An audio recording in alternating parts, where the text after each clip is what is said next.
Well, we're gonna get with you, man, about that single family rehab loan. You know what I mean? We'll contact you. We're gonna put everything in Blad's name, but it's all good. Nah.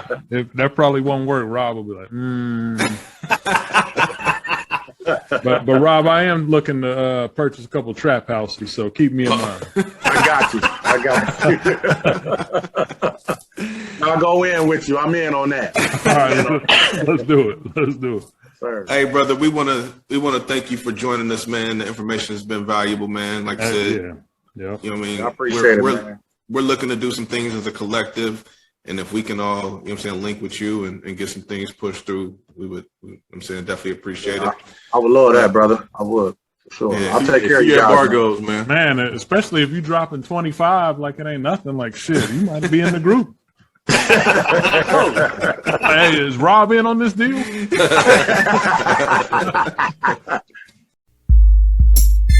Hops and Stocks podcast is presented by 100 Spoke Media Group. We encourage our listeners to drink responsibly. Please note, we are not financial advisors. We do not offer or provide financial advice.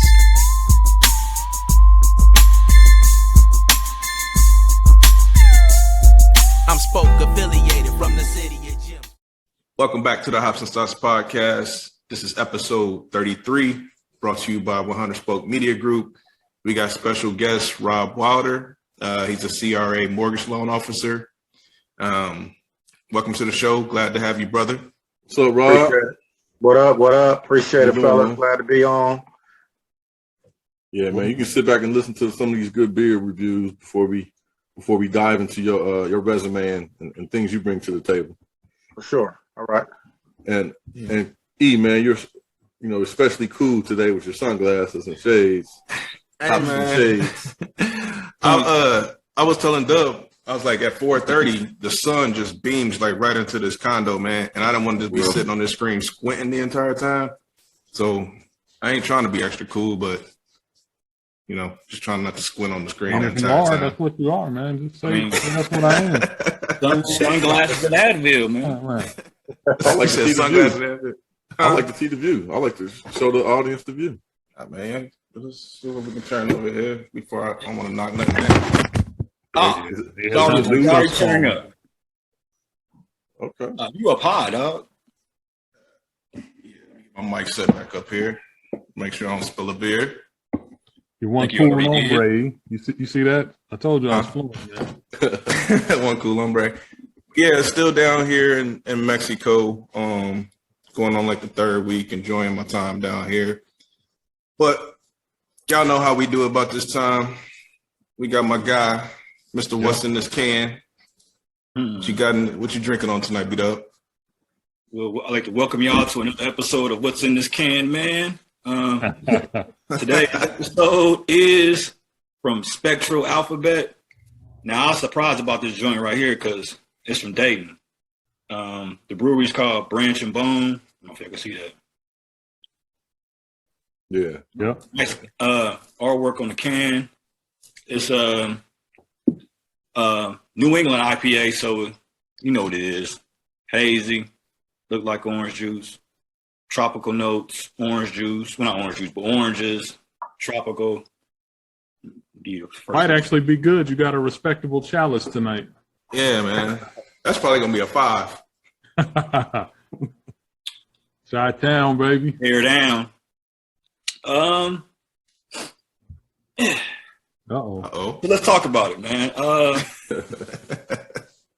It's okay. I've had better New England IPAs. I'm not going to really dog walk this one. It's cool. So I give it a 4, maybe a 3.75. That's on the first sip, though. What was the ABV again?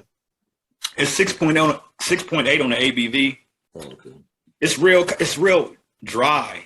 It's hoppy and dry. I'm not really feeling that. Normally when I like IPAs, I like juicy IPAs. This is really dry. It's okay. It'd be an easy reach, but I don't think I'll go back to it. I think I paid. This was a single, but for the 4-pack, it's 16. Okay. So this is once again, Spectra Alphabet, Branch and Bone. It's an artesian ale. I've never heard of that before. I've heard of artesian water, but not artesian ales. So That's Spectra Alphabet, Branch and Bone. fancy shit. I know, right? So I give it. I'm about to go down, man. 375. I did say 4, but I'm gonna go down 375.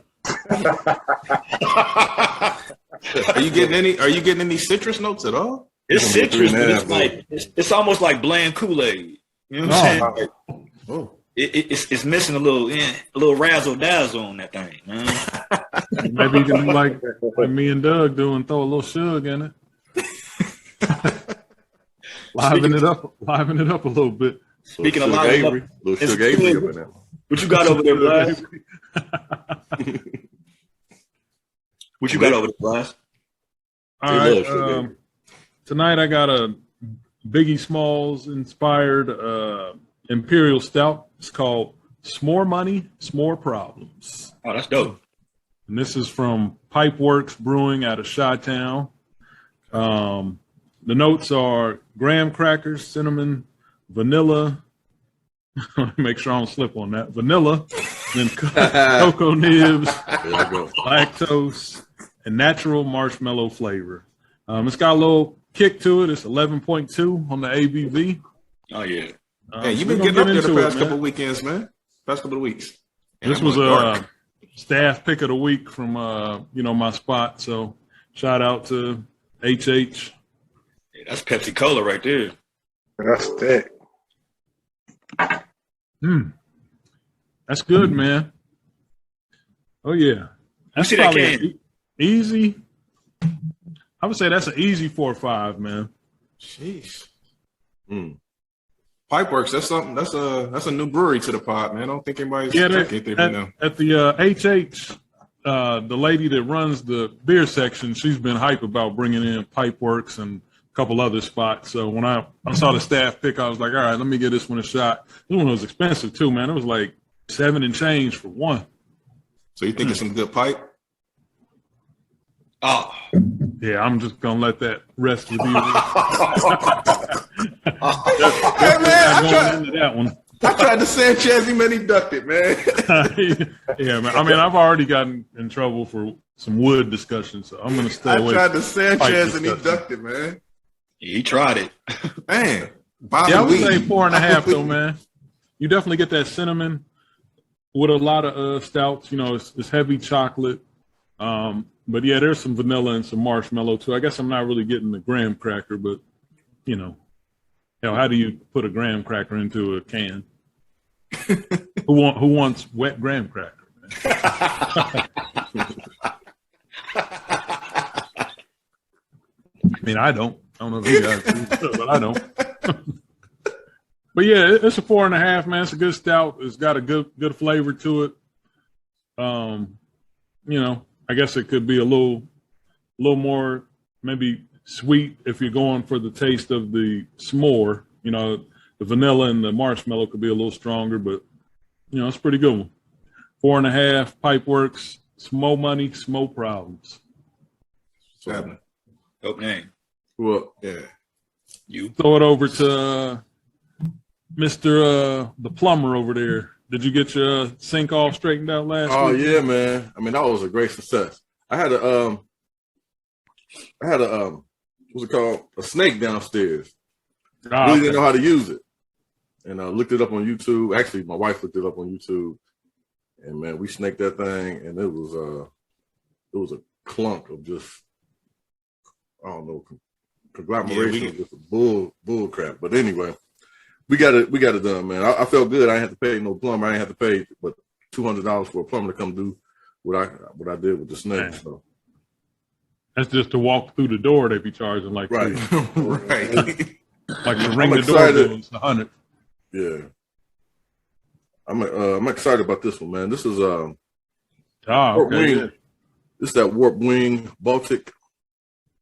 It's a porter. It's a Baltic Porter, aged 2 years, and Applejack whiskey barrels. Man, I'm telling you,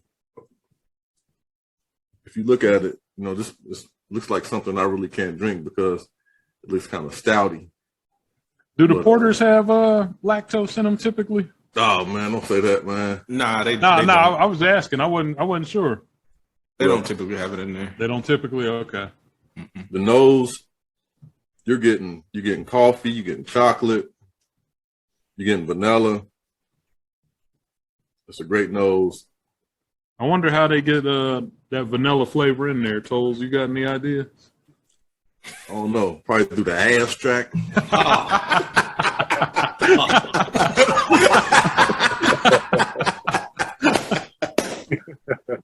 Anyway, I appreciate you playing along, man. I'm saying own it, man. Own it. Yeah. hey, well, let me read you a little bit of what they said about it. It says the barrel-aged Baltic Porter. Smell the bouquet of roasted coffee with a mild caramel sweetness. Tastes dark malt flavors, roasted coffee, chocolate, and vanilla, complemented with toffee and bready notes. Close your eyes and enjoy the past. Savor the present. Man, they trying to give you a whole experience. Hey, man, I'm telling you, this is one of the better porters I've had. This is a 5. Oh, wow. Oh, wow. Okay. This is a 5, man. I mean, it's so flavorful. And coming from a person that doesn't like a bunch of what's going on, with flavors. I mean, I like flavors, but you all know I kind of like a Coors Light, which is pretty bland. Man, this is popping, man. I mean, you're getting all the notes and I think it's an 8.0 APV. Yeah, that's packing a punch for a porter. Yeah, for a porter. Porters, man, they're normally like they taste kind of watered down. That's why I don't go for them. Yeah, this is not, man. This is not. I would highly suggest this. Wort Wing. I picked it up. Wort Wing opened up a brewery in Mason. Yeah, I heard about that. We stopped in and I did a sort of a small little flight, and she brought this one out, just in a little small couple ounces. I'm like, you gotta give me that again, and I bought a couple myself. I text you guys to see if you want me to grab you one, and I think Blast, you wanted one, so I got you one waiting over here. Okay. Is that a special release for them, or is that they normally have that on deck? I didn't look it up to see if this was like a flagship or if this was like something special, but it was in there, in there when you were leaving out. You could purchase. I don't know if it's special, but it tastes special. Yeah. Hey, if anybody makes it back in that area, grab me one, man. Yeah, my daughter, her practices are that way. So when she practices, sometimes I just go over there to the brewery and get smacked while she at practice on a Sunday afternoon. You know how we do, Rob. Yep. Bargo's. That's my Bargo's buddy. Right. Happy hour till it's time to pick my daughter up from gymnastics. Right. I'll see Rob, man. I'm like, what you doing, man? He like, just waiting to pick my daughter up. He got like 4 or 5 drinks. I'm like, oh, bruh. Man, I only got limited time, so I got to get it in when I can. I feel you, man. You close. You right around the corner. So right. I could walk if I had to. Right. But yeah, man, Wort Wing, Dayton, Ohio. You did well on this, man. You kind of redeemed yourself. I think we had a couple of bad Wort Wings. Yeah. That's good to hear, man. I'm gonna have to stop through and get mine. 2 Dayton offerings today, man. Yep, 2 Dayton That's offerings. what's happening. Salute the city. All right, I'm Enrique Bungie. I'm Bungie. Bungie. That shit's funny. For those who want to know what the inside joke is, I bungee jumped this past weekend down here in this canyon at down here in Cabo. Would you leave in the canyon? Some shark? You said what? Would you leave in the canyon? I ain't leave nothing, man. Like it was said legit. some shark? Man. I know he said some shark, man. I wasn't even gonna repeat it, man. I was gonna try to keep it moving. I thought man. I heard the word shark, so I was like, man, I must have just totally missed it. But now I get it. All right. Nah, man. Like I told Blast to beat up before you hopped on. Like I didn't eat nothing because I was like, I don't want no bad accidents, man. So I went up there empty stomach and everything with just like a little bit of water. But it's an exhilarating experience, man. It's something I advise everybody to do. And you just can't think about it.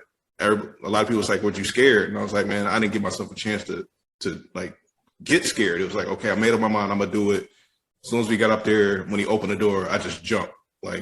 And hell, when you don't die, you good, I guess. Yeah, I guess that's one way to look at it. Yeah. So your feet, I mean, did you really double check to make sure your harnesses on your feet were tight? Or, I mean, man, so dude, man, you literally, it's almost impossible to, I'm not going to say it's impossible, but you got like a 99.9% chance of survival. They lock your feet in these attachments that feel like a blood pressure thing, just like pumped on 10,000, man. Like it's literally, you kind of want to jump because you want to get these things off your feet. And so it's just like this strap, this brace that they put around both of your calves. They put that on super tight, and then they lock you on to they lock you onto the main bungee, and then they lock you on to like 2 or 3 different other bungees, and you got on this harness. So if any one of the 3 points break, you still got 2 points in place. So it's almost impossible.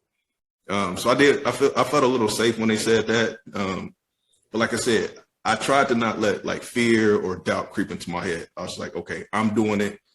Don't talk to me about it. Just get me up in the thing and just let me jump. And so dude opened the door. He said 3, 2, 1 bungee, and I just jumped. And you instantly like lose your breath. So you can't even really scream because you like 33 stories up in the air. And then once you hit that bottom, like that first little jerk, you realize like, okay, I didn't die. And then that's kind of where you can start enjoying, you know what I'm saying, just the swinging of the bungee and whatnot. Actually, the weirdest part was when they dropped this hook down that you have to catch the hook. I'm like, how you get back up? Yeah, you have to catch this hook and you got to latch it back onto yourself.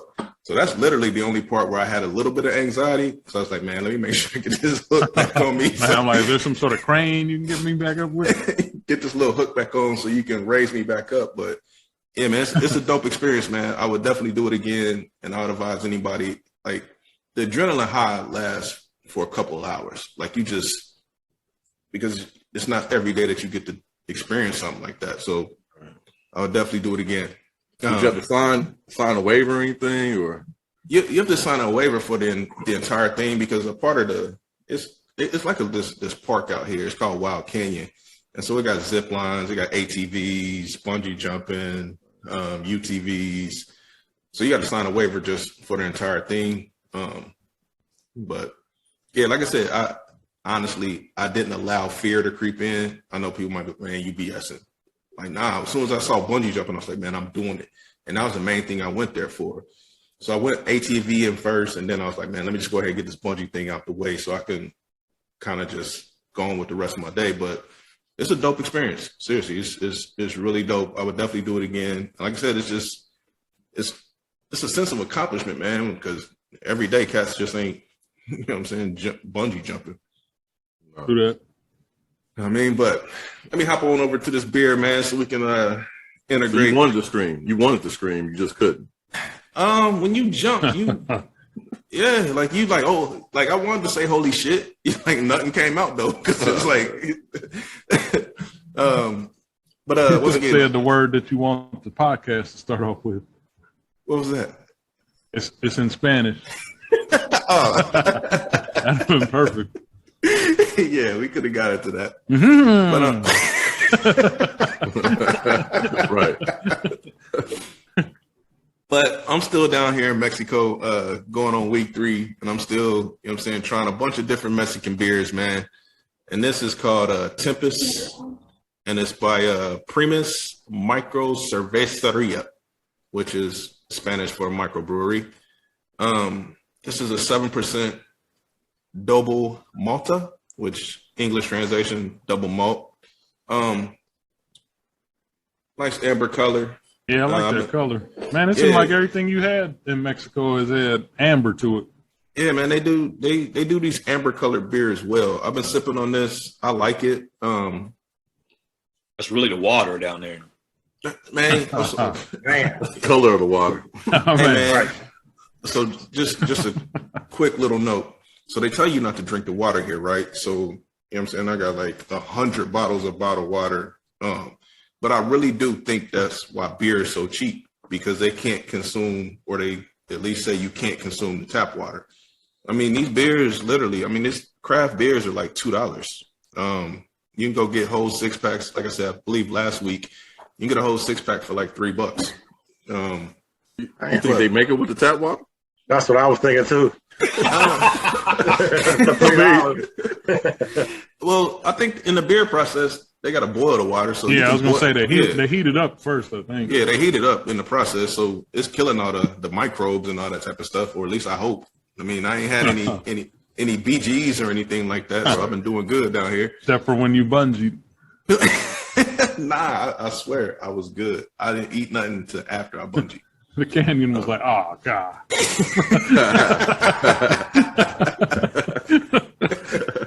What are you doing? Hey man, y'all seen the pictures? Wasn't no trails or nothing flying behind me, man. No, man. We see you when you pulled yourself up. Yeah, it looked kind of edited, if you ask me, man. Like, yeah, it was like, oh God.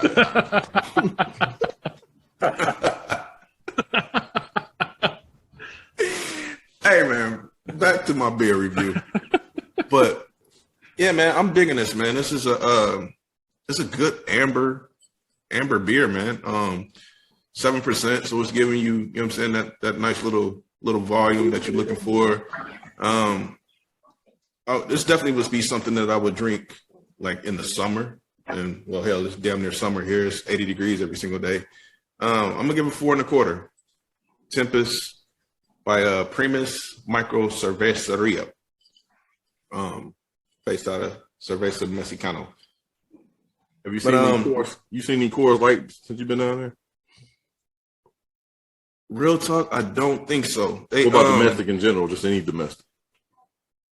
I've seen Mick Ultra, but you know how like Coors and Bud like is domestic for us.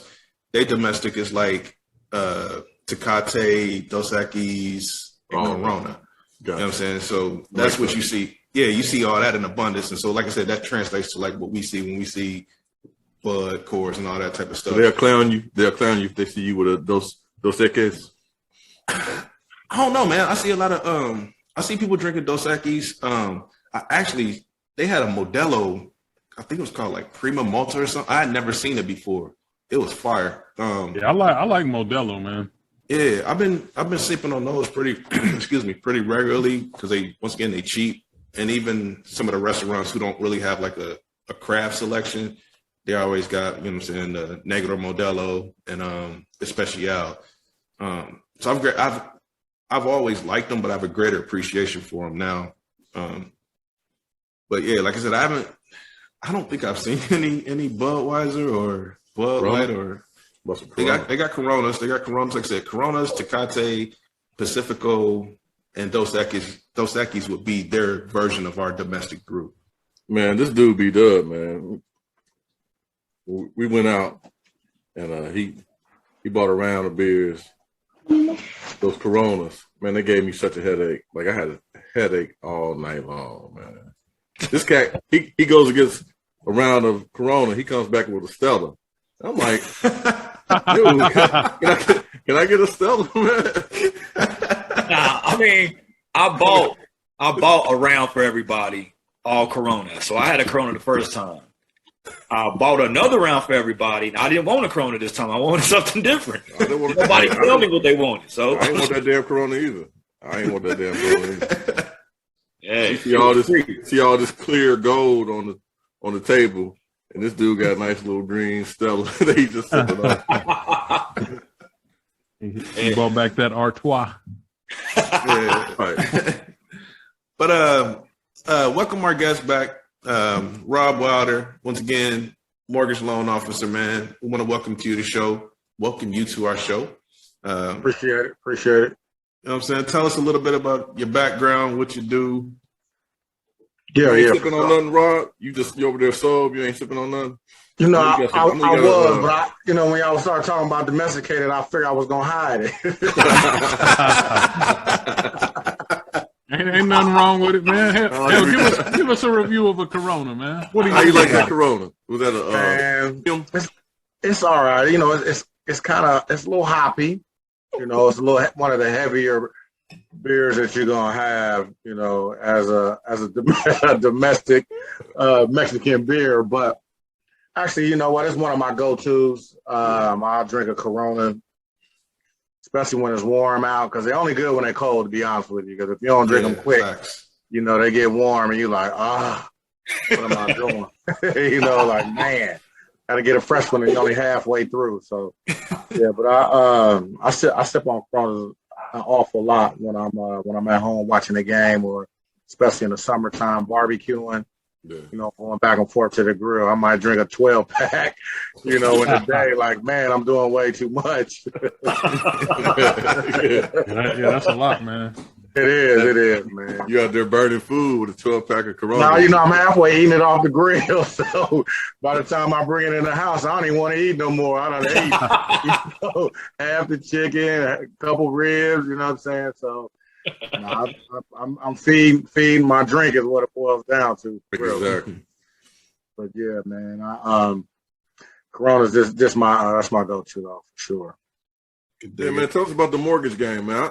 You know, I was in the game for a little while, and since you've been there for 20 years, we had to be in at the same time, really. Oh, yeah. Didn't you work with was it Lee? Yeah. I remember when all y'all cats were working with Lee. At the time I was working for a bank, right, First Financial Bank. So I was there for a long while. So I worked for American Airlines, and my buddy was like, man, you need to come over here. I'm making all this money. Why don't you do it? So I was doing them both at the same time so I could fly for free. Right. And I never go to work, you know, at American Airlines because I was working a late shift from like 8 to 12. Then they had it where you could call off and all this stuff. So I was always calling off and not getting penalized. So, you know, it was like the best of both worlds. But then when I really did start making money, I was just like, man, this doesn't make any sense. So, you know, I just took on the mortgage thing, man, and haven't looked back. But I've been through recessions. I saw the market crash. You know, I've seen the rates go from, like when I first started in, you know, rates were like 10%. So they just progressively went down. I mean, it was to the point where folks was mad when they wasn't getting in the twos for a long while. And now with inflation, you know, it's pushing everything up to, like right now, 30-year fix is like 5%. You know, and everybody's like, man, I'm used to having this, you know, 3.25%. You know, they don't want to do anything, but there's nothing you can do right now. I think it's going to level off, and I think the market may crash again too. Yeah. It may crash again, but I think they're trying to stabilize is one of the reasons why they're raising the rates. But there's so much going on because they're not allowing banks to foreclose on you. Because because they had a moratorium on that. You know, when COVID came out, folks weren't able to work, so they was making it so folks can't get foreclosed, and it's kind of clogging up the inventory. So that's one of the biggest things. Like folks want to buy, but they can't find anything, and then when they do find something, it's 8, 9, 10, 15 people bidding on the same house, and they're going $10,000, $20,000, $30,000 over what the list price is. So, you know, if you're able to sell right now, it's a great thing. It's a great thing. But are you going to be able to find something, you know, an interest? That's the biggest thing. And that's the biggest thing that folks are running into. So, you know, with the way the rates have gone, folks were refinancing all the time. Right. You know, just because they get a little.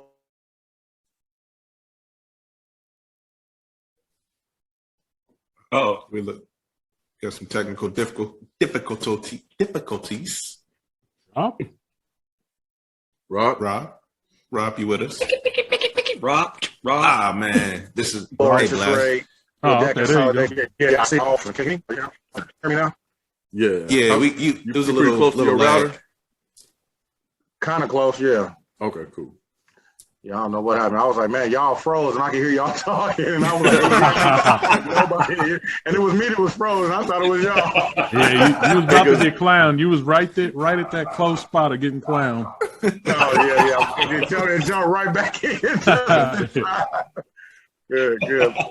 But yeah, I mean, man. the part that you got you froze on. You were go ahead, go back a couple of Yeah, Couple so points. so when folks aren't refinancing much anymore just because of the interest rates. So most people are just doing it to get lower interest rates, unless you just have to, like you need debt consolidation to get some room to lower your payments just in general, which makes sense. So if you're gonna go from a 30-year to a 15-year and pay off, say $15,000, $20,000, $30,000 in debt, regardless of the interest rate, is going to be worth it. One, because you're going to create equity, you'll pay your house off sooner. And two, you're still going to minimize what you're paying out. Because when you get, your credit cards that you're paying are 7, 8, 9, 12, 13% anyway. So if you're going down to a 5% and put it into your mortgage, you're making money there. So that's one way to look at it. And now your tax write-off is a little bit better too, because when you increase your mortgage amount, you get more of a tax write-off then, because you can't write off your credit cards, but you can write off your mortgage. So you can get that interest off. So you're getting rid of bad debt and turning it into good debt, is what you're really looking at. So what do you think caused people not to do the refinances when they were at 2.49 and folks, they had ample opportunity to go ahead and get that refinance off. I always wonder that, when you talk to folks, some of them, out of sight, out of mind, they just forget and just don't do it. Some folks are just not financial savvy either. It's a relatively easy process, even if you got a dumb loan officer. They'll still be able to make that happen for you for real. And there's a lot of dumb folks that just don't know the guidelines, because there's different guidelines for different products, because Fannie Mae has its own products, Freddie Mac has its own products, FHA own products, VA own products. Like if you're a veteran, that's the best loan you can have. Right. Whether you refinance and purchases or whatever, you'll have no PMI.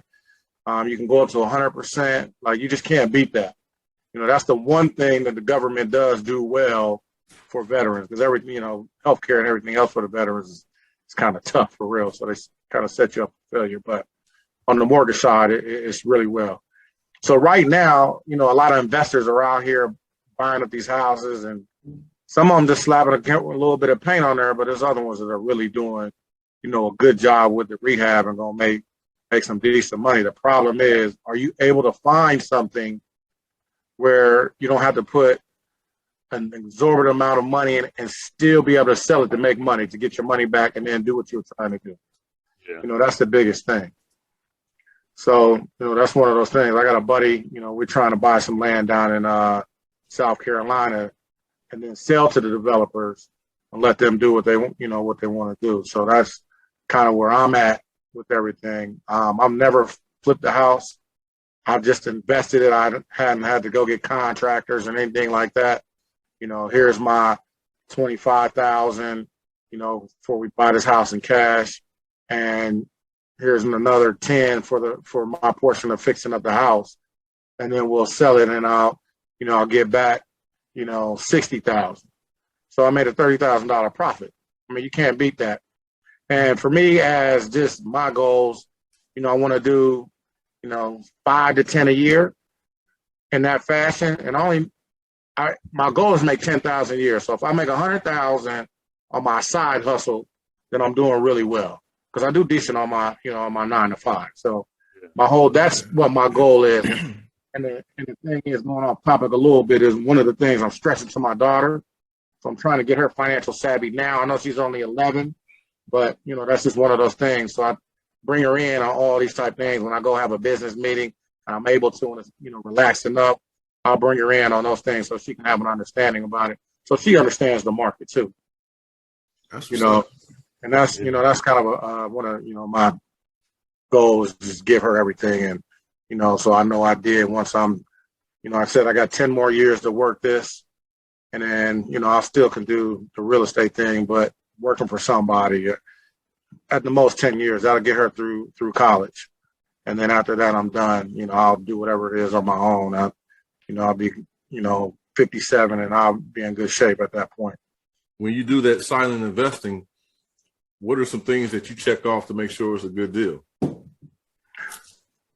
Cost of the place, how much we think the reno is going to be, adding those together, and then I can do my own market research on what are houses selling for in that area.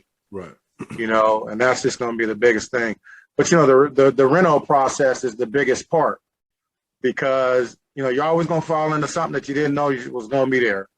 So you always got to put that in the top of mind also, that it's not always going to go as planned. Right. That's the biggest part. But even you put in a 10 to maybe 15% markup on the rental just to make sure. Okay, and if I can still make a decent penny, like I said, if I can make $10,000, that's a great day. I mean, whether it took you saying reno, like renovation. Yeah, the renovation. Okay, all right. Yeah, my bad. I was thinking you were talking about rental. No, because I had to hear it like you're not renovation. Yeah, right. Gotcha. That's the one thing. I got buddies who got a lot of properties. I just don't want to have somebody calling me at 2:00 in the morning like a pipe busted or they're not paying their rent. I just don't want to be a landlord. Right. I just never wanted to. Yeah, but it sucks. Yeah. And I know Cats got 15, 20, 30 properties, and it's worth it when you get to that point and you got a property manager, because the money that's coming in is it takes the headache. The problem. Yeah, exactly. And it's coming monthly. So it's not like you just getting a quick hit here. Like, no, it's gonna keep coming and keep coming. So you can make a lot of money off if you got enough doors to get to that point. If I did it, I would have to have 10, 15, or a 20-unit property where I'm getting it all in one. Something to that effect, and I don't have to pay, the water and gas and electric, because you got to think about those things too, because that's a whole nother expense. And they were like, Mr. Rob, our basement's flooded. Like, call me in the morning. Right. And you can't do that, So that's why you got to have a property manager in place. So they calling them at 2, 3 o'clock in the morning, and they ironing stuff out. Like, all right, let me call Roto-Rooter or whoever I need to come through and get everything together. And then it comes back to me paying it in the long run anyway. But if I can have somebody take that headache off of my plate, then it's just well worth you paying them the 10% that you receive on the rents on the properties that they're managing for you. Now, I had a guy that was renting a property of mine before I short sold it, and he did all his own work. So anytime something happened, he was like, "Well, Mr. Doug, I can fix it." I'm like, "Man, go ahead and fix it." And I just took it off the top of his rent.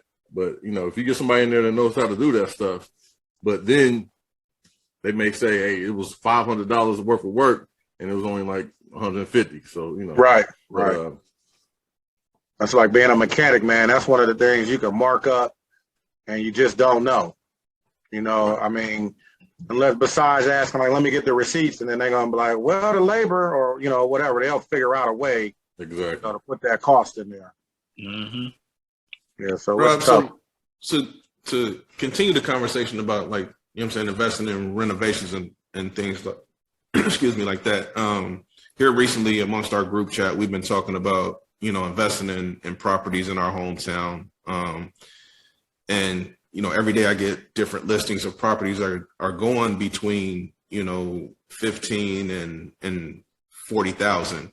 And it looks like the market has kind of set where you can flip these properties and price them between 80 and 100. So I know, for investment properties, we're looking at bringing 20%. What type of products can you what kind of products does the mortgage game offer where we can basically spend the least amount of money? Like, if we're bringing our 20%, what are our options to say, okay, we brought our 5,000 a piece. We want to renovate this property, flip this property, but that 5,000 is all the cash we want to put out front. So you're looking at definitely putting down to 20% if you're buying it, unless you're going to buy it in cash and then go from there. But we at Huntington Bank, for like single families, like, we have a rehab loan, so you got to have good credit. You need to have a 720 or better, but they got a rehab loan that you can do on single family investment properties where you can put all of the renovation in that sucker. Mm-hmm. So, and they will allow you to put all the renovation in plus purchase it. And if the home is going to be worth, say you bought it for 40 and it's going to be worth 80 once you're done, then you don't really have to come out of your pocket because they will give you the 20% within the appraisal. So they'll do it that way. So that's one of the a slick product that we had, Fannie Mae home style. But other than that, there's a couple of things. B-Dub's our note taker, man. I just want to make sure he wrote that man. down. He over there. He over there listening. Yeah, right. Look this game real quick because I'm wondering how, like, let's just say a group of 5 or 4 people went in to rehab a house. Whose credit will they pull? Everybody. If you all gonna be on a loan, yes. Okay. But or who you guys decide to be on a loan, and if y'all in a group, you gotta have some trust somewhere. So if it's just one person or 2 people, then you just move that way, and then you can always do more than one. So say if it's under your credit, and then y'all find another property, you can put it under Doug's credit, and then kind of go from there. You know what I'm saying? So you can be doing more than one at a time. But the group is still getting paid. Or doing that thing to be able to rehab and then sell it. Especially on a house like that, it's not going to hurt you that much, when you adding a $600 payment to what you already got going on. And if it is, then you don't need to be invested. That's how I feel. That's one of those things. Yeah. Because the mortgage is on go ahead, Doug. Go ahead. No, go ahead. No, I was going to say the mortgages on those properties be like $300 and $400. So it's like, even if you calculating your vacancy, you're not struggling to pay that, 3-month vacancy or something like that. Yeah. Yeah. So is that how they calculate? So how do they calculate the debt to income? So they'll use all the debts that you have on your credit report, whatever, and including your house that you live in, and then also the new house with taxes, insurance, homeowners, property taxes, homeowners insurance. They'll count all of that, divide that by your income, and that's how they come up with your debt to income ratio. So now, if 2 people were going in, they would take both those incomes, correct? Both those incomes and both people's debts too, right? Plus the new one that you're adding in. So yeah, they'll do it that way.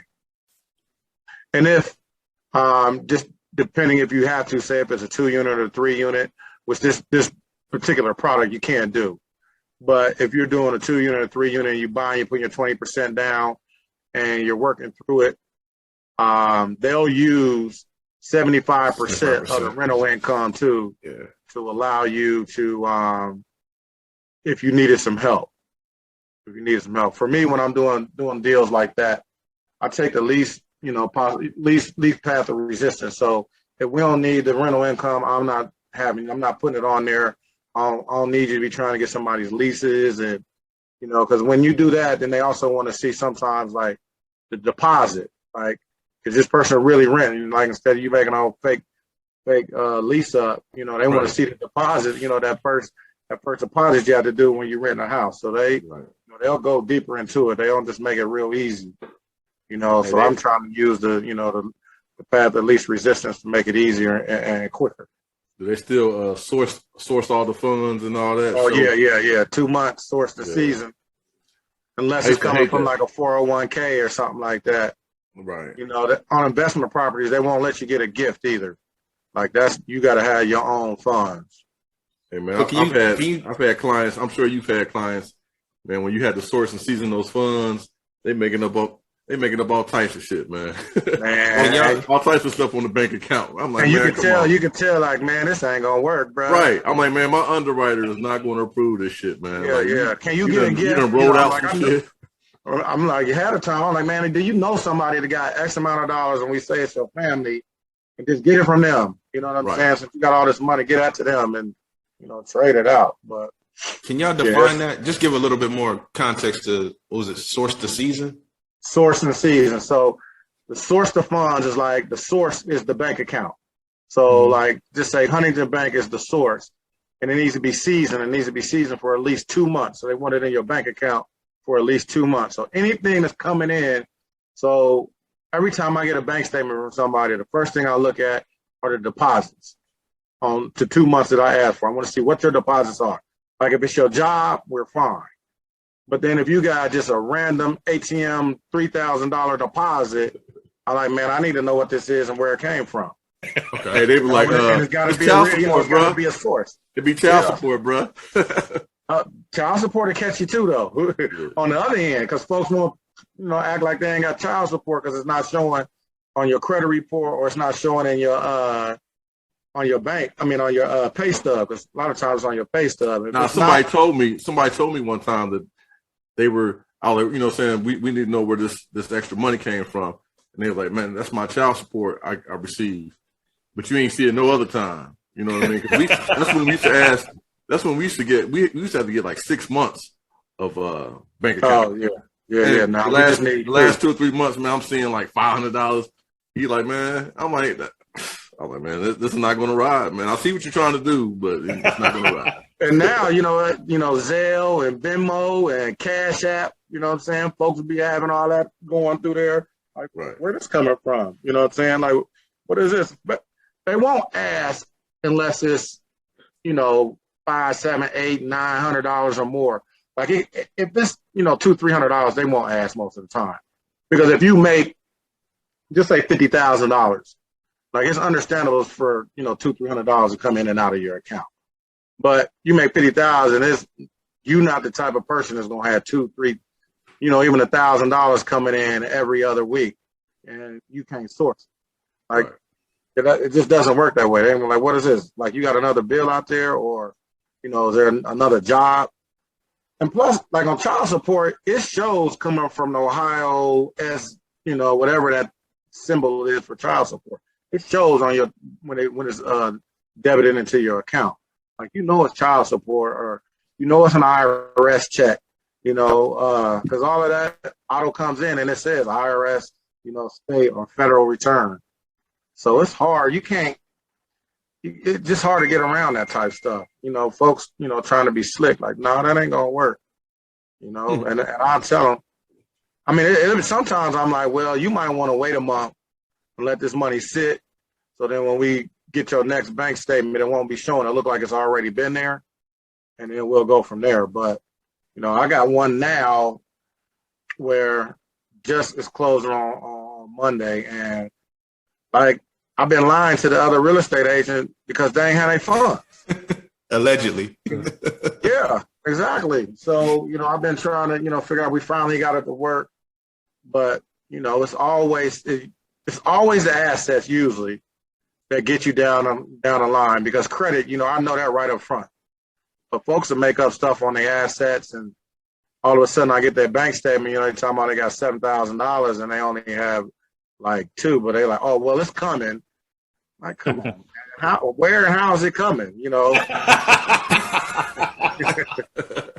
Literally. For real. Right. So I have a situation, and I'm gonna speak in hypotheticals as to not to implicate anyone on this podcast.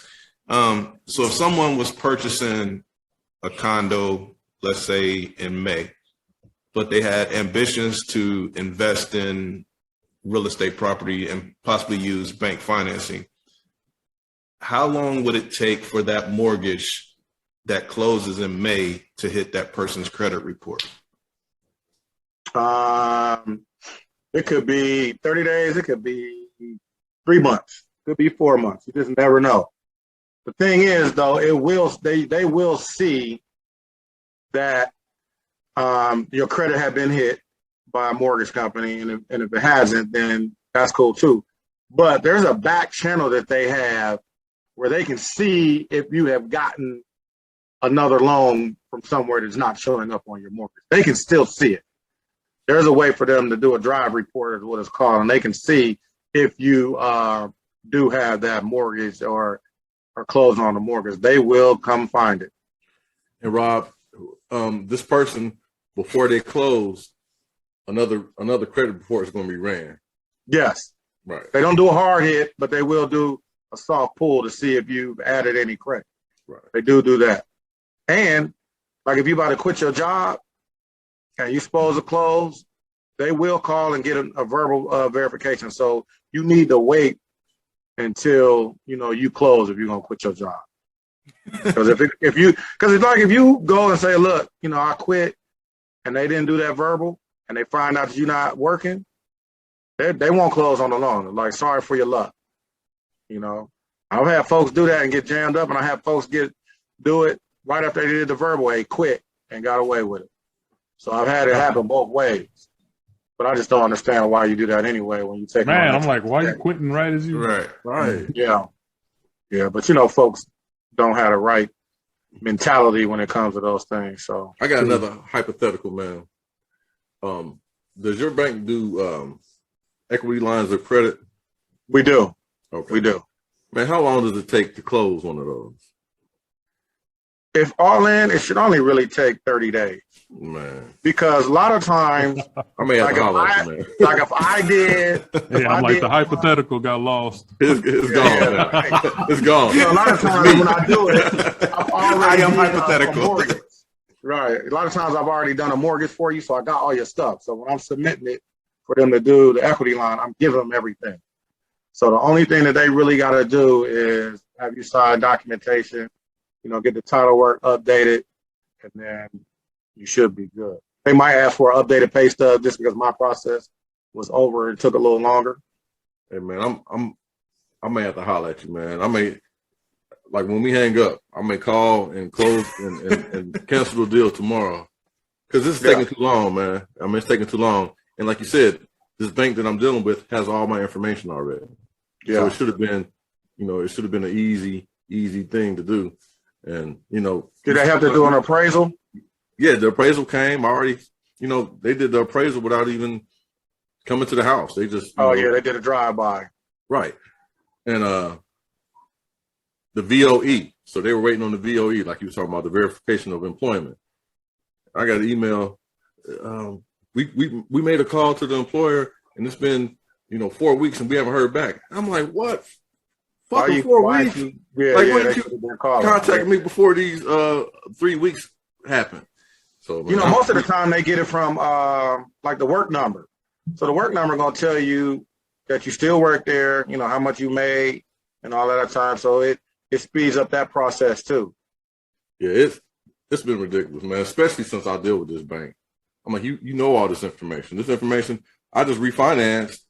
When rates went down to the 3s and 2.9s, I refinanced. So they had all that information. It's been a headache, man. So I may have to holler at you. Yeah, I'll take care of you. I need it done in 2 weeks, though. I get that a lot too. Yeah, you get that a lot too. Like I need it done in 3 weeks. Like real estate agents are notorious. Like, can you get this done in 30 days? Or really by the time I get the contract, it's like 24 days, trying to get it done. And that's hard sometimes, especially if your borrower is not fully financial savvy. And when you need something, they don't get it to you right away. Like they just like whatever. And they think they're the only loan that's, going through the process. Yeah. So that makes it tough. So I always ask them to give me 30 to 40, really 35 to 45 days. And then I understand that. Like the bank I'm dealing with is a big bank. So I'm like, yeah, I know my loan's not the only loan in the pipeline. I'm giving them, leeway because I mess with them. And I called today. She's like, yeah, we got the VOE finally. I'm like, well, first, you ain't calling me and let me know that you got the VOE. I'm calling you. That's what was pissing me off first. Secondly, she's like, well, it's going to be another, 2 to 3 weeks. I'm like, this was the only thing that was holding up the loan. Now wow. Now it's going to be another 2 or 3 weeks, man. We're checking into a few of your other dealings. A couple of things that don't add up. I know. We noticed you on Instagram and some of these things we're seeing. I just know it don't take that long to do a equity line of credit. Man. Not an equity line, it doesn't. So I think, like you said, you're dealing with people who are inexperienced. That's what I'm dealing with right now. Somebody that's not really experienced to do this shit or care. She act like she. Well, you know what? since he's probably not getting those points off because she wanted to do a whole refinance. I'm like, no, I'm not going to refinance. And I'm at a 2.49 now. You all can't do anything better than that right now. So no, give me the line of credit.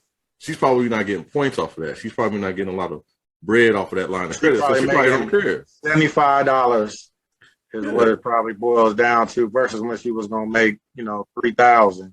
Right. So that's what it is. And, she knows that I've done mortgages. And I'm like, look, this is ridiculous. It doesn't take this long to do a line of credit. I'm going to give it to my boy, Rob. You close, you won't get your money. And I'm going to take all my money out the damn bank. Come on. We'll take care of you over at Huntington for you for sure, bro.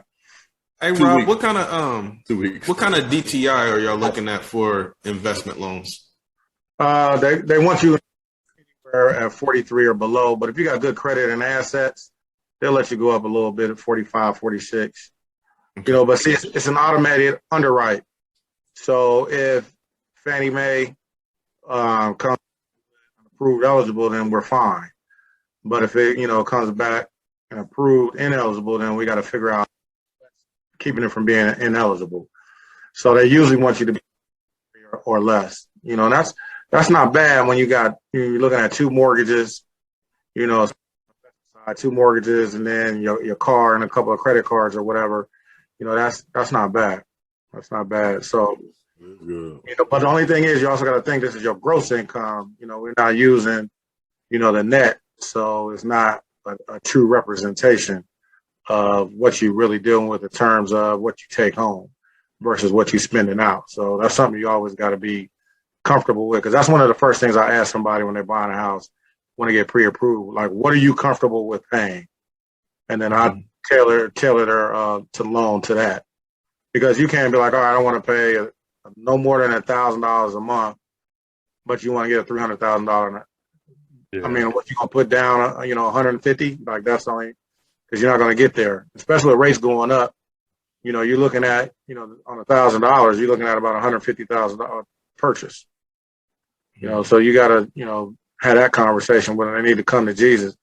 Watching these things for real, bro. Watching HDTV and make me mad. Cats be on there like, yeah, my budget's like $8.5 to $1 million. I'm like, damn. Right. Like, what are y'all doing? Where do y'all work? Man. Y'all gotta start looking into them tiny homes, man. I told y'all. Yeah, I'm like, man, that's not my budget at all. And the new things they do in container homes. They're making them out of. I've seen them container homes. Somebody built a mansion by like linking up containers. Yeah. They're starting to do them here, but they're real big in Florida and places like that.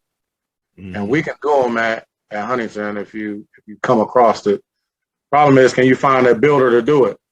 Around here, because that's a lot of work linking them up together and hoping your shit don't get blown over.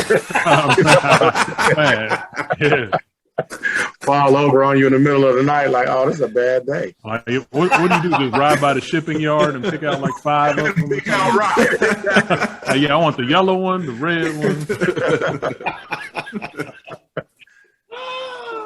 So your side of your house like a railroad on it. Man. Like cargo. Yeah, give me them 2 that's riding by on that train right there. Right. Right. Let me get everything that's inside of it too, though, because I'm gonna use that to sell for real. Hey, Rob, I know we done got, deep into the investment side of mortgages and whatnot, but I wanted to give you a quick minute before we wrap up to talk about, CRA. So I noticed that and how that applies to. The CRA was a Community Reinvestment Act. So what I deal with mostly are low to moderate income. So, and that's the part about the business that I like, because most of the time it's our people, that I'm dealing with. I'm able to help them get the biggest thing that they'll ever buy. And, I don't have folks cry on the phone, clear the close and approvals and all that. That's the most rewarding part. But, for us, we have, like, you get almost all your closing costs paid off if you're in the income area. Hey, Rob, you going in and out. I don't know if there's something going on with your audio or not. Oh, okay. It's like are y'all hearing that? I'm just making Yeah, it's sure. just a little. Okay. Yeah. I don't Okay. want to miss no important information. Yeah, so for being in a low to moderate income area, like we'll pay almost all your closing costs for you. It's easier to get grants a lot of times where you're in the CRA sector, where you can get like the Addy grant. We got the Welcome Home grant, because what they do is all these grants, like you can only make up to, like $65,000, which is the median income throughout most of Cincinnati. And that's the whole household income, $65,000. So, you look at folks and they give you a little bit more money depending if you have, 3, 4, or 5 people living in the house, but it's not much. It's not much. So on the CRA side, you got to handheld a lot of folks to get them to the point of being able to purchase. So, it ends up becoming a relationship that you build with folks that come to you, because sometimes, they don't know anything about credit, decided that they weren't going to pay, didn't care, use the credit card up and, just like, whatever, I'm not paying that, or, they get some kind of stupid collection that they could have paid and it keeps getting worse and worse. So I'm handhelding them until they get to the point where they understand where you got to pay these bills. These are the things you need to pay off. When you go to pay them off, if it's a collection, ask them if they'll take it all the way off your credit so you'll get an instant jump from that. And if they don't, so what? You're paying it off. Make sure you get paid receipts. And the reason why I make sure that they get the paid receipts are if it never gets updated, and we're gonna send it to all 3 credit bureaus. So then they're gonna have to update it regardless, because now you got the paperwork that shows that it has been done. And that'll clean up your credit. Because at one point in time, man, when I was in my late 20s, I was the same way, and I was like, man, I'm trying to buy this house. I need to figure out, and I did it on my own, and I knew that I needed to pay these things off. I was paying collections off, medical collections off. A lot of times they say don't mess with them, but they're still reporting negatively. So it's still going to hit your credit. Yeah, they might not ask you to pay it off to get approved once you're into the process, but sometimes you need to pay it off so you can get your credit score to jump up to just even be able to be approved. So, I'll let you know that. So I'm talking with you, and I'll call you back to see where you are, and if you're not doing it, then I'm not going, I'm not wasting my time, because time is money for all of us. So, you got to be wanting to do this to be able to, to buy a house. And, for us, I got to do seminars and stuff. They want us to do home buyer seminars to help folks out and help get hours. And to be honest with you, like the government is going to come in and they rate the bank off of your CRA, what you do in your CRA. And that's just not like, you got to have banks in low to moderate income areas. Like, like Tri-County, there's a bank there, because right around there in Springdale, there's low to moderate income areas. I live in Fairfield and I got a nice house. I'm in a low to moderate income area though. So sometimes it's just an address. It's not about your income, but they have to have financing be available, or because if they don't, then you're not serving all of the people. And then they rate you down like that and you end up paying big fines. So stay on top of that. But like I said, I do it mostly because it's our people that I'm helping. And I'm big on that, man. I'm real big on that because, we don't got no outlets. A lot of times we don't know, so, folks paying to get, that credit repair and all that type of stuff. I really don't need to do that. I got friends that do it, but because that stuff comes back on. My bad, but I'm just saying. It comes back. I own a credit repair company, Rob, and you just. My bad, but those things come back on. Like some things, they will help your credit jump up, but I've known they have taken stuff off some kind of collections or like a bankruptcy or something, and I pull credit and it's right back there. You know what I'm saying? And that's the thing. Some of the things that y'all do help, but some of the things just they're not coming. Like you can't get student loans. But they're really nothing. That's all you're saying, Rob. You're saying he's really nothing. His business is really nothing. Yeah, I mean that's something that I think personally. I mean, I have to interject. Hey, shout out to Eric's Credit Solutions, man. Hey man, hold on. Even though it might really be. Let me interject. It's time to educate, man.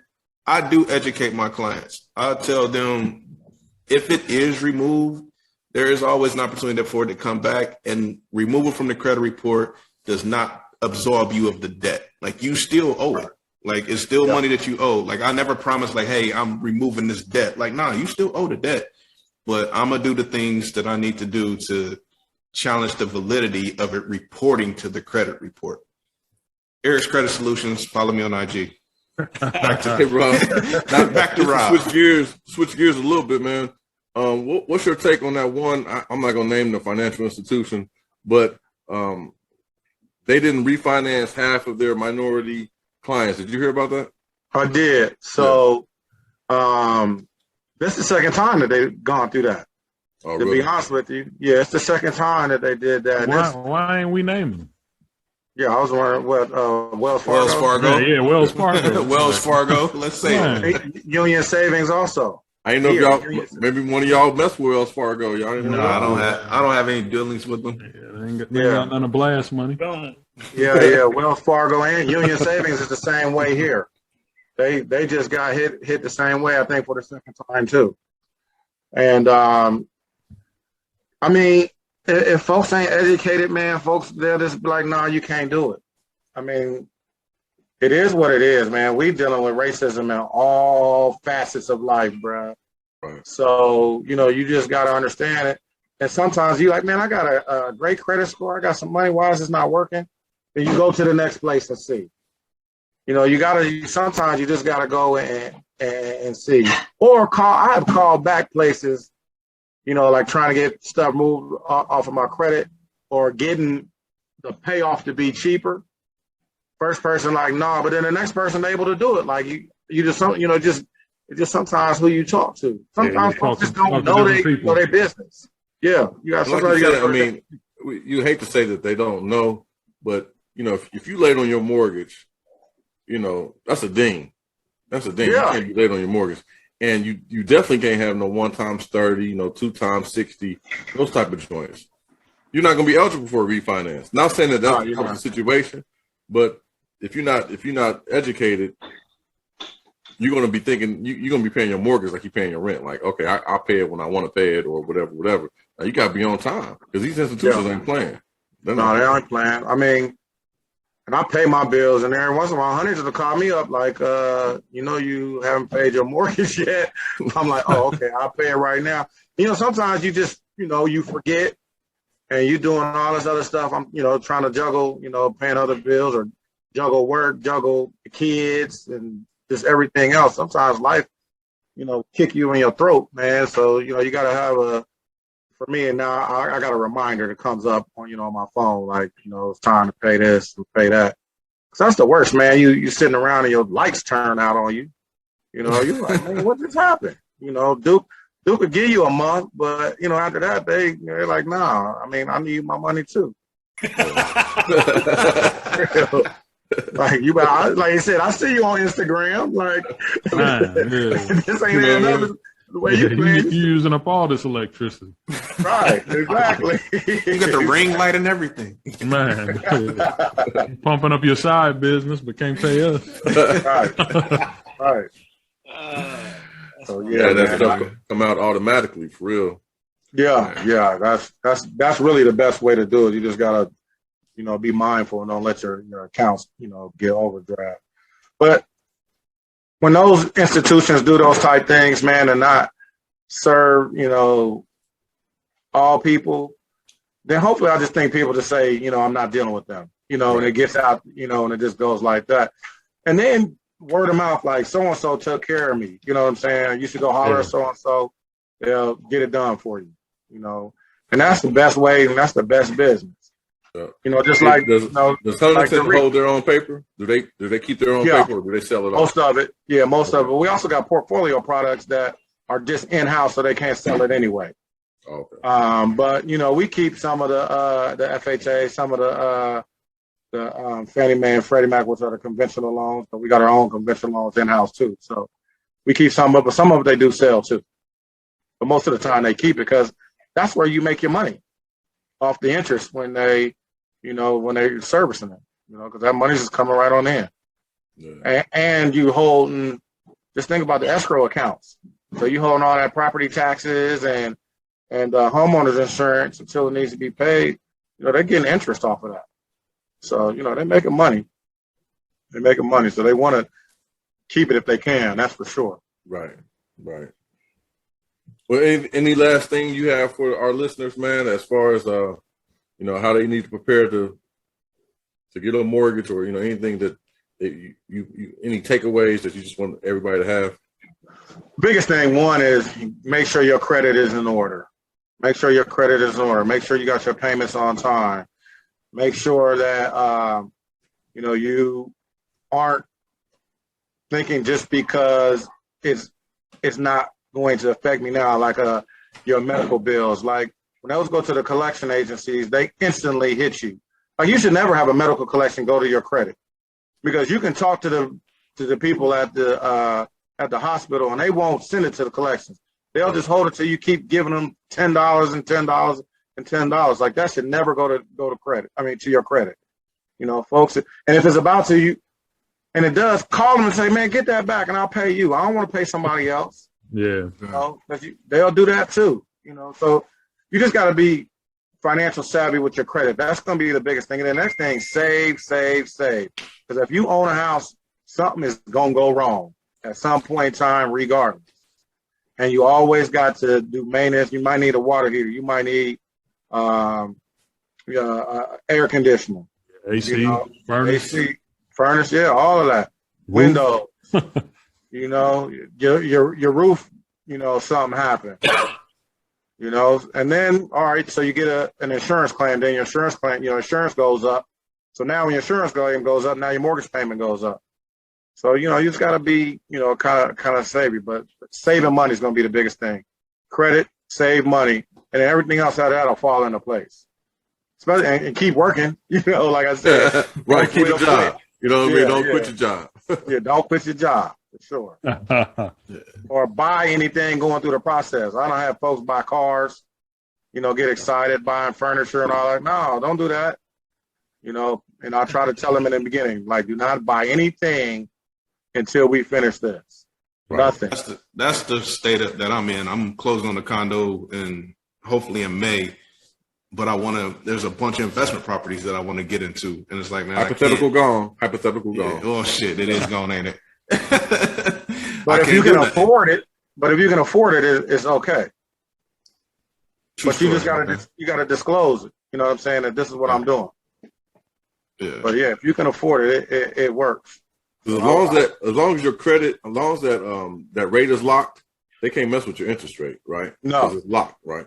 Yeah. So as long as you locked in, you cool. As long as you don't overextend yourself. And your rate will never change. So that's one thing. Even if they sell it to another lender, and they're the ones who's collecting your payment, that cannot change. They can't change your rate.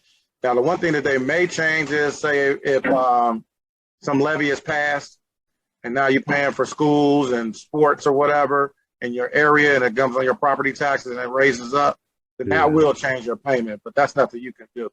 And sometimes you need to pay attention because the homeowner's insurance will go up for no reason, like it's Direct TV or some shit. Like, what? Like, why? I didn't get any new services. Why my bill like $50 more? So you got to pay attention to that too, and tell them, like, if it is, like, you can shop them around. Yes, I would have no allegiance if they ain't got none of you, so I ain't having none of them either. Right? They try to get you like, well, we got your car. You all bundled. I'm like, man, undo that bundle. Get me out this shit. Right, exactly. Or I'm gonna go bundle it somewhere else. So I might want to fix it now. I can still bundle. I'll just take it over here. Yeah. So Rob, do you got let our listeners know how they can reach out to you if they're interested in, some products that Huntington may offer, or seminars and things that you got going on? You can reach me. You can either go on the Huntington website and it's going to go into mortgage and it'll show up to me, It's easier though to you can just email me at robert.wilder, WILDER at huntington.com, or you can call me. I'll give you my phone number. I'm not tripping on that. 513-403-1919. And the reason why I do that, I've had the same phone number, so I get clients that call me from 15 years ago, like, you know what, you did my house 15 years ago. Do you remember me? I'm like, yep, half time I don't, but and I get them in, because they were like, man, I had a good experience and I need to refinance, or I'm buying a new house, and I remember you and I had your number, and we go from there. So our same phone number, 513-403-1919. Well, we're going to get with you, man, about that single family rehab loan. So we'll contact you. We're going to put everything in Blad's name, but, it's all good. That probably won't work. Rob will be like,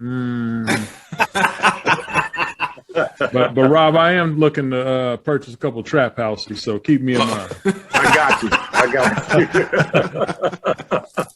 I'll go in with you. I'm in on that. All right, let's do it. Sir. Hey, brother, we want to thank you for joining us, man. The information has been valuable, man. Like I said, yeah. You know what I mean? I appreciate it, man. We're looking to do some things as a collective, and if we can all, link with you and get some things pushed through, we would. Definitely appreciate it. I would love that, brother. I would. For sure. Yeah. I'll take care of you guys. Bargos, man. Man, especially if you dropping 25 like it ain't nothing, like shit, you might be in the group. Hey, is Rob in on this deal? I mean, I'm blessed right now, so we can definitely talk about it. That's for sure. Rob puts in 25. We all got 5. We all put in like 5. Those numbers don't add up, bro. Hey, tell Rob we all put 25 in. But, we all had to come to the table showing the funds, brother. Hey, Rob, like, source those funds. I was about to say, man, sourcing season, man. Right, we're going to put it in an escrow account just in case. 50% Rob, 50% Underspoke. I get 50% of the profit. Hey, true that. Hey, man, once again, we appreciate you. Yo. Thank y'all for tuning in. Hops and Stocks, episode 33. Signing off. We out. See ya. Be a shell of a man if we ever depart. From my heart to I'm riding with you. I'm riding with you.